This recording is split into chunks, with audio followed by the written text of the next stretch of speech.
बुलेटिनची सुरुवात मोठ्या बातमीने। मुख्यमंत्री शिंदेंच्या ओएसडींकडून नव षडयंत्र रचण्यात आल्याचा आरोप मनोज जरांगे पाटील यांनी केला आहे। मुख्यमंत्री शिंदेंना बदनाम करण्याचा ओएसडींचा प्रयत्न असल्याचं जरांगे पाटील यांनी म्हटलं। दरम्यान हे माझं शेवटचं उपोषण असून विधानसभेच्या तयारीला लागण्याचे आदेशही त्यांनी दिले आहेत। मुख्यमंत्र्याला आम्ही खूप चांगलं मानतो, इथून पुढेही मानणारे तिथून मागेही मानत होतो आणि आजही मानतो मी तर।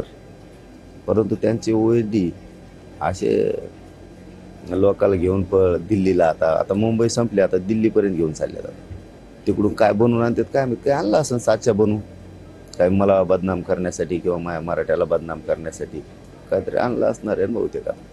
ते त्यांना जाणाराला बोलून उपयोगच नाही, कारण हे षडयंत्र सरकार घडून आणतंय ना, ते काय बळीचे बकरे करणार आहेत त्यांना। मनोज पाटील साहेबांचा कदाचित गैरसमज झाला असेल, या बाबतीत सुद्धा त्यांना जर काय म्हणायचं असेल तर जरूर त्यांचे कोणी प्रतिनिधी असतील तर त्या प्रतिनिधींना त्यांनी जरूर सरकारकडे चर्चेला पाठवावं। सरकार त्यांच्याबरोबर चर्चा करायला तयार आहे, पण मी आपल्याला विश्वासानं सांगतो राज्य सरकारची भूमिका ही सकारात्मक आहे। मनोज पाटील जरांगे साहेब जे म्हणतायत तसं कुठलंही कटकारस्थान त्यांच्या विरुद्ध अगर इतर कोणाही विरुद्ध सरकारला करण्याची काहीही आवश्यकता नाही। त्यांचे मंत्रिमंडळाचे लोक कोणी येऊन प्रत्यक्ष चर्चा केल्याशिवाय कसं मराठ्यांनी विश्वास ठेवायचा कोणावर?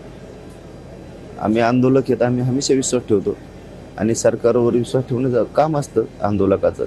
मुख्यमंत्र्यावर विश्वास ठेवणं, उपमुख्यमंत्र्यावर विश्वास ठेवणं, सरकारवर विश्वास ठेवणं हे आंदोलकाचं काम असतं आणि आम्ही विश्वास ठेवलाय। करायचं का नाही ते बघतो आम्ही। थोडे दिवस करू उपोषण, आम्ही तरी किती दिवस करणार?